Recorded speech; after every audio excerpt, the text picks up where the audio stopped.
ওয়ালাইকুম। বৃষ্টির কারণে এরিক জমিন দেওয়া হয় না। কত সুন্দর মাশাআল্লাহ ধান হচ্ছে, খুবই ভালো লাগলো। এবার আল্লাহর রহমতে এরি ধান খুবই সুন্দর, দেখছেন এই যে ধানগুলো কত সুন্দর। আর এই যে কিছু ক্ষেত পাইকে গেছে, এই যে দেখছেন কত সুন্দর লাগে ধান। মাশাআল্লাহ খুব সুন্দর, চমৎকার। তো আমাদের রিজিক আয়াত একমাত্র আমাদের আল্লাহ রাসূল, তাদের উসিলায়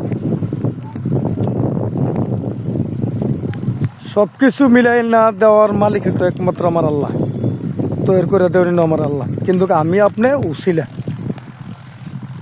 তো সকলের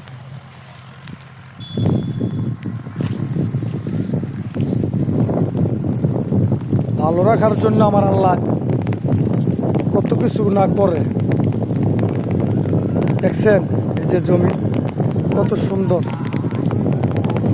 আল্লাহ যদি ভালো রাখে, সুস্থ রাখে, দিনগুলো ভালো রাখে, তাহলে যদি কোনো রকম গাইয়া যদি মানুষে নিতে পারে বাড়িতে,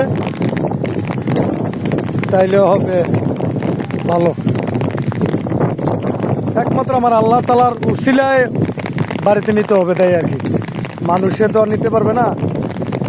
মানুষে আপনি আমি কাজ করে নিতে পারবো কাটিয়া, কিন্তু উসিলা আমার আল্লাহ।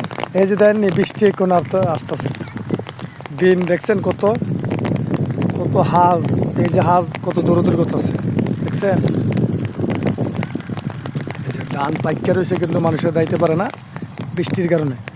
তবে বৃষ্টি তো থাকবে না, আমার আল্লাহ পরিষ্কার হয়ে যাবে, হইলে ধান দেওয়া লাগবে। তো যদি ভিডিওটা একটু ভালো লাগে, তাহলে সকলে একটু লাইক শেয়ার করে একটু কমেন্ট করবেন। এই যে দেখছেন তারা গৃহস্থরা ক্ষেত জমি চাওয়ার জন্য আসছে, খুবই সুন্দর হচ্ছে। সকলে যদি ভালো লাগে ভাই, সকলে একটু আবার লাইক শেয়ার করে একটু কমেন্ট করবেন। ধন্যবাদ ভাই। আসসালামু আলাইকুম ওয়া রাহমাতুল্লাহি ওয়া বারাকাতুহু।